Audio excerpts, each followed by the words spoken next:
Hi you guys, welcome back. We are taking down these twists today, okay? And if you're seeing this video, I know you're like, girl, you just put them in. You just saw me put them in.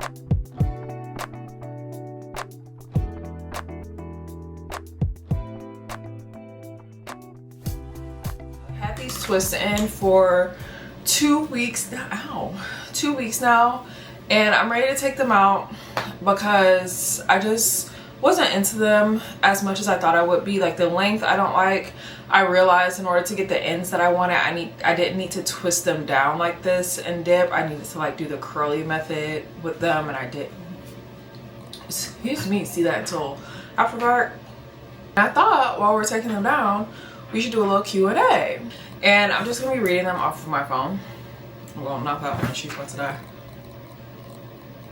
Sometimes when I take my braids out or just do a regular wash day, I get fairy knots. Do you know what causes them and how to avoid them? I actually don't really deal with fairy knots at all, but I would say maybe just like making sure your hair is very well moisturized and conditioned. That's the best advice I can get. But also I would just like search it on the internet, which let's do that together right now. Fairy knots, also known as sorry, single strand knots, form when a single strand of hair loops and tangles around itself. They are most common in curly or coily hair types, as tight coils cause strands to readily loop, hook, and knot together. So it says dryness could be the reason why, so let's just make sure our hair is very moisturized. Hair shed accumulation, so if you have a lot of shedding. This person says, I have heard that it really doesn't matter what flat irons you use as long as you use good products. Do you think that is true? Guys, I have a whole flat iron series, affordable flat iron series, where I go through with you and show you that like basically you don't need the most expensive flat irons out there in order to get the job done. So 100% I think it's true. Would you consider doing a meet and greet for your subscribers? If I thought people would come. I'm not about to do like, first of all, like when I think of meet and greet, I think of back in like the early 2000s when people were doing meet and greets, and like they would do like a meet and greet like in partnership with like CVS or something at a certain location for like a certain makeup brand.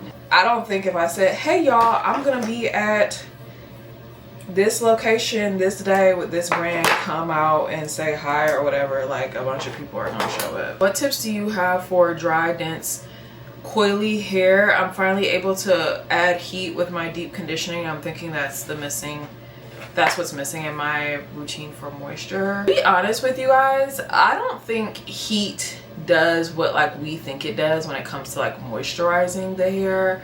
And let me just say this, I learned this from my good sis Dr. Brandy. Okay, if y'all not following her, you should be on TikTok and Instagram. She's great. I want her to start doing YouTube videos because I feel like she could do like really great in-depth like YouTube videos. But anyways, if you are struggling with moisture, the first thing I always tell people is like you need to focus on like your wash day routine. The thing that moisturizes your hair, and I've said this a million times, and you probably heard a lot of people on the internet say this because it's true, is water. Water is what moisturizes your hair. Okay, if you like, if someone says like, oh but no, it's this product for me, this is what moisturizes my hair, I bet you the first ingredient in that product is water. So quick segue, I'm noticing that my hair is like feeling like kind of hard to like detangle, and it's feeling a little dry, so I'm about to go with the Sacred detangling spray. This stuff, I see why Jay-Z was using it on all his locks, because when you're taking down a protective style like this, and if your hair is dry, you don't want to just be ripping through it with a comb like I have been.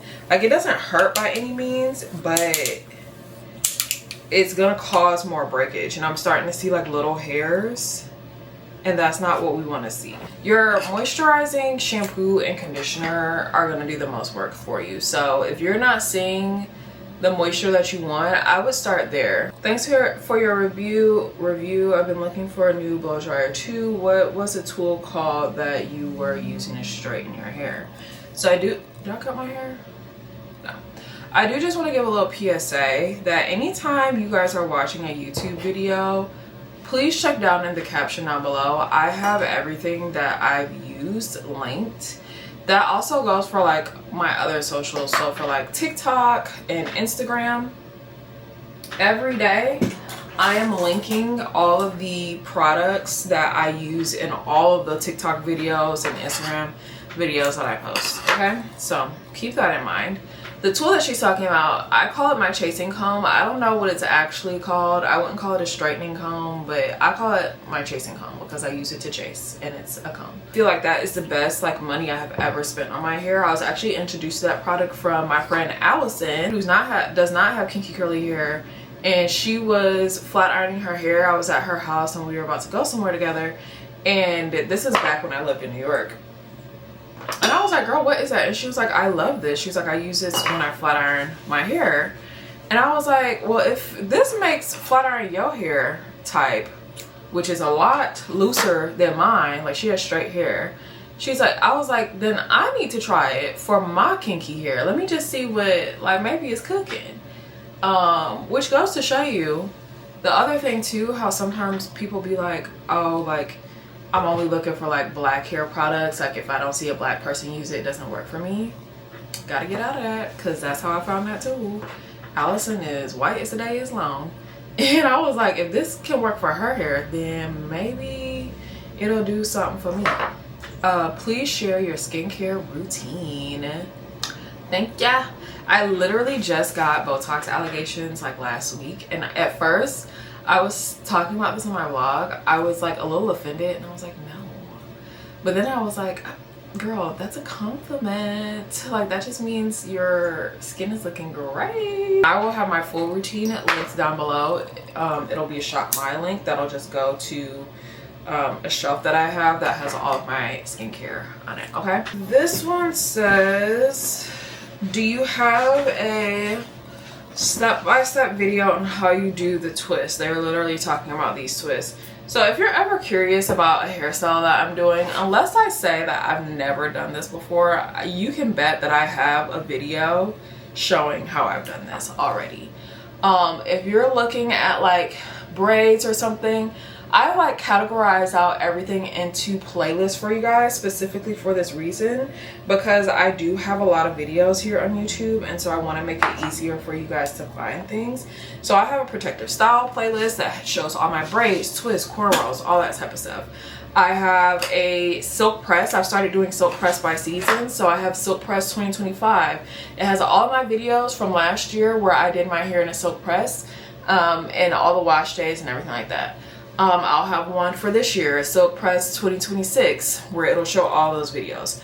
I also, outside of the protective style, I'll have a braid season video by season. So I have a braid season 2026 list where we're going through like all of my protective styles that I literally only did this year. So always check the playlist because I do keep a lot of stuff there. Just love your hair. Did you cut your layers also? If so, can you do a video on that? And this was on my video where I was showing how to do my DIY trim. I will not do a video specifically on that, only because I'm not doing anything outside of that video to cut layers. The reason why my hair is cut in layers is literally because of how I trim my hair. So if you watch that video on how I trim my hair, that's how it got cut into layers. When you cut your hair, like if you were to comb all your hair down, just cut it straight across, and your hair was all one length, like you would have a blunt cut.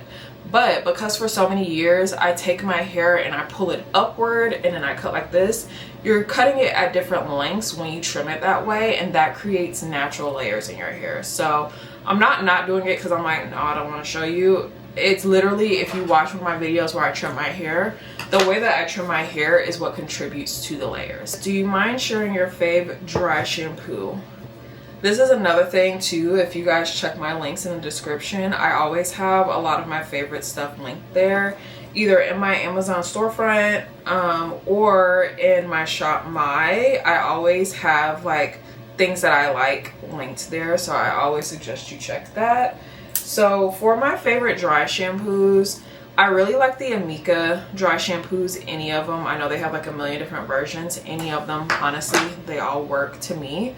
And the reason why I like those is because those dry shampoos actually go in and like they absorb the grease and the dirt. Some dry shampoos well, not the dirt, but the grease and stuff. Some dry shampoos will spray onto your hair and give it a powdery feel, and they kind of mix with the oil and it makes it feel like a little waxy. The Amika dry shampoo doesn't do that, so I really like it for that reason.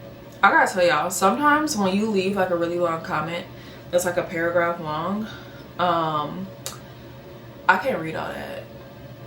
And I'm not even being funny or nothing. I can't read all that. If it's a question that you really want me to answer or something you really want me to see, you better make that comment short, because that's like when somebody leaves me a long text message, I'd be like, oh baby. Unless we're talking about something like super long and in-depth that requires you to explain it like that, and I'm talking about like people I know.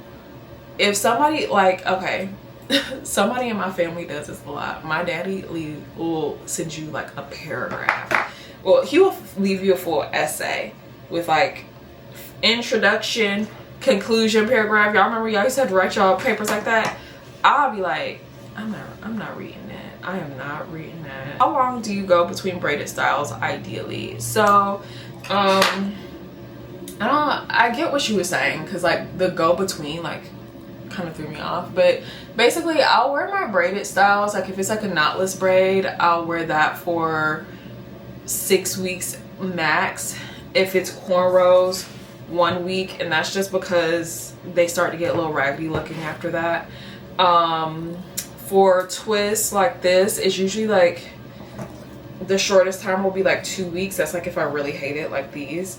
But the longest will be like 4 weeks. Like when I take my braids down, I usually try to give my hair a break and not go back into braids right away. I know I've done that before in the past, but I try not to do that anymore. So like this last time when I had braids, I had them in for 6 weeks. I took them down and then I wore my hair in a silk press for a little bit, for a week. And then I went into cornrows and I wore cornrows for 2 weeks. And then I did my hair in twists. I'm gonna wear my hair in a silk press again. So I usually do a silk press like once or twice, maybe 3 times during the summer, just to like give my hair a break between everything. And then I am gonna go into braids after this silk press. So that's what it looks like. I couldn't really tell what they meant by like go between. This one says, it's not really a question, but it does say, yes, would like to see your silk press with this products. Thanks for sharing. And that was on my review of the e.l.f. I don't know. Okay, by the time y'all see this, it's gonna be too late.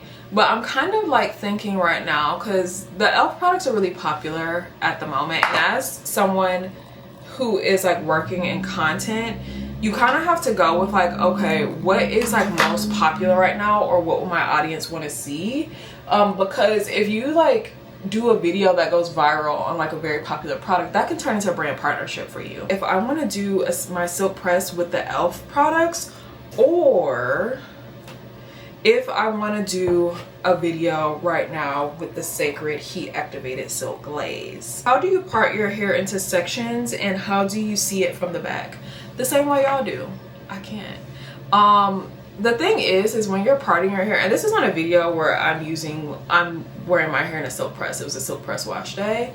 So basically y'all, when you are parting, doesn't really matter until you are wearing like a style where you're gonna see the parts of the end like braids. Okay, I think a lot of you think parts matter more than they do when like you're doing a silk press, and they don't.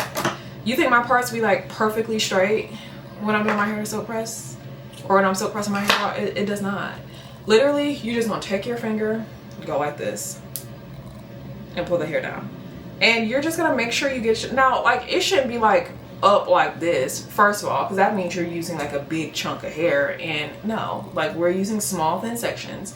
And if you're using small thin sections, the straightness of the part or whatever, it doesn't really matter.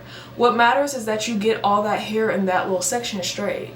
So what you can't see, you're gonna have to feel. So when you finish, like, say I'm flat ironing this piece or whatever, when I'm done, you guys sometimes in my video will see me do like one of these, like when I'm done, before I move on to the next part. That's just making sure I got everything straight. What dryer do you use? So for the longest time, and this isn't a much older video, so I have no idea what I was using in that video. It was probably my Dyson Supersonic. And you know, that reminds me of a time when someone left a very cute comment. basically saying, and you know, it was kind of weird because this person that left the comment, they used to leave so many like very nice like comments on my video, and then one day they just turned really nasty, and I was like, oh, girl, what happened? But basically, like, if you guys see me use a product and then you see me switch over to something else, that doesn't mean I hate the old thing, but maybe it's just like I found something else different that I like. I feel like sometimes people like make content creators, like they kind of want to make us be like tied into like one thing forever. Like if we say we like one thing and then God forbid we like something else later, it's like, oh, what happened to that? Or, oh, I bought this because of you and now you don't even use it anymore. That doesn't mean I don't like it. I just don't use it no more. I just don't use it anymore. But if you ask me about it, I'll probably say, oh yes, that's a great option. It says, I don't understand why my hair gets tangled at the ends after I flat iron. How do you know what could be causing it? The first thing I thought of was your ends are not trimmed. Like you have a lot of dead hair and that's why your hair is getting really tangled. So I would look at that first to see if maybe your hair, like maybe you need a good trim.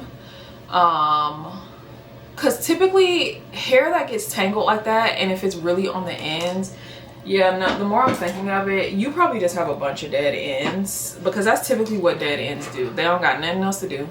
They ain't got nothing better to do, honey, so they just get tangled right on up. I like how you were easy on your edges. I never directly apply heat to mine either. Still comes out bomb. I get so many questions about my edges in general, or people are just like, why don't you do your edges? Or why don't you use edge control? Or why don't you flat iron your edges? I do flat iron my edges. I'm just not a stickler for them being like the sleekest, straightest, swooped thing in the world, because my edges are very fragile. They have shown me on too many occasions, if you do too much, we're coming out and we're leaving. And so I leave them be.